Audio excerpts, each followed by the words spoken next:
Breaking. Welcome to today's headline. What are the most important things Igbo needs from Nigeria? What are the most important things Igbos need from Nigeria? To my dear listeners from wherever you're listening from, I greet you and welcome you to today's news.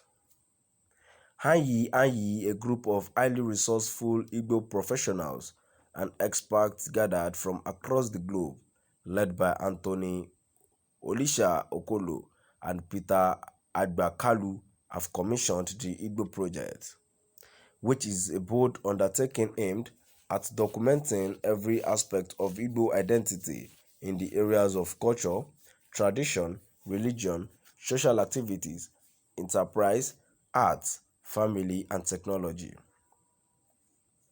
As a global brand, Anyi's initiators decided to conduct this research at this time in view of the unrest in some areas of Igbo land and the general feeling of disillusionment that pervades Igbo land today. The research aimed to condense at all the cries of marginalization raised by the majority in Igbo land, with the intention to distill what exactly the Igbos need from Nigeria today. The need to answer the Igbo question within the Nigerian context is essential to peace and stability in Nigeria, and therefore of importance within Africa and by extension, the international community. In the research, over 20 issues ranging from the frustrations arising from economic inequalities to issues outstanding for the implementation of reconciliation policies after the Civil War. These issues were condensed into these main issues discussed hereunder. A prominent school of thought amongst the respondents were of the opinion that the Igbos are yet to enjoy a full assurance of reconciliation from the federal government of Nigeria. The people who hold this view are of the opinion that despite the "no victor, no vanquished" motto that led to then 3 hours policy of reconciliation, rehabilitation, and reconstruction, Igbos recall that they were abandoned to their fate, impoverished, and forced to suffer to rebuild from nothing, while the rest of Nigeria profited from indigenization decrees while the Igbos were on their knees financially. The federal government were perceived to have abandoned the reconstruction of Igbo land, deliberately avoiding the reconstruction of major commercial interests, such as Onitsha Main Market, which was utterly destroyed during the war. Despite being a purely civilian structure, to buttress this point, the proponents of this view allude to the current poor state of federal infrastructure in Igbo land when compared with other regions. The lack of new infrastructure to cater for the growing population of Igbos is another reason that seems to corroborate this view. As an instance, the Premier University of Nigeria is reported to remain a shadow of its former glory, while less historical institutions in other regions receives abundant federal subvention, even while UNN's academic credentials remain more impressive in the local and international stage than other Nigerian universities. Followers of this school of thought are also of the opinion that Nigeria also owes the Igbos apology for pogroms and killings of its indigenous people in the prelude to the war, during the war, and subsequently in all the years following the war, down into the present day.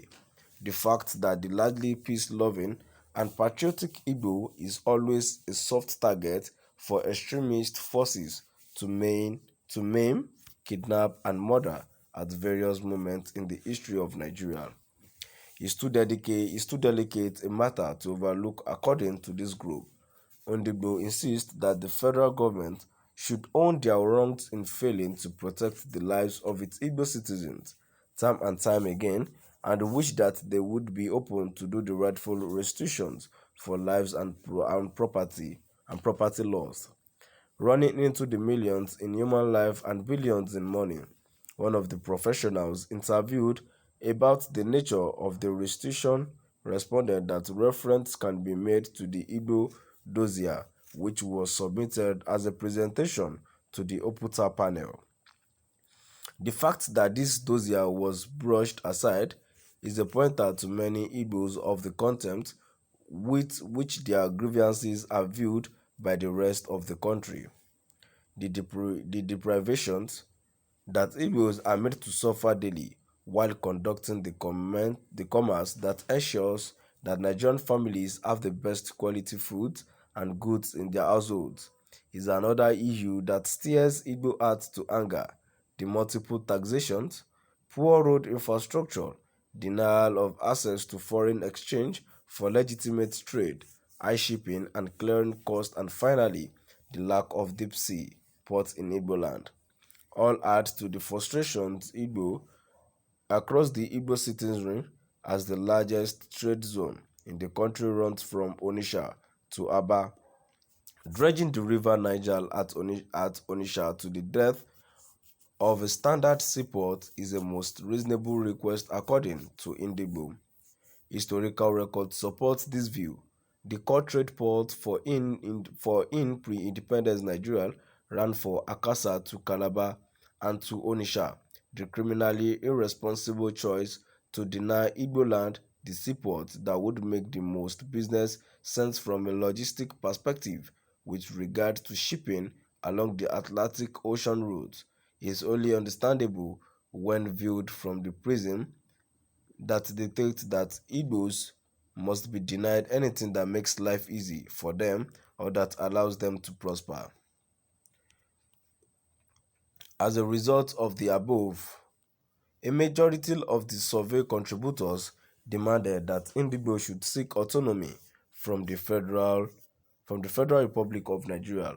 This means devolution of power, so the Igbos can pursue economic development on their own terms. This autonomy demanded in a devolved government seems to closely resemble the example of the United Kingdom and its relationship with devolved the governments in Wales, Scotland, and Northern Ireland, with each of these governments having responsibilities to make their own legislation in policy areas such as agriculture, education, environment, healthcare, social services, housing, land use, regional security law and order, local government, sport and the arts, and regional taxations. To my dear listeners, now we've come to the end of our today's news. Please use the comment box and let us know what your view is all about. Thank you.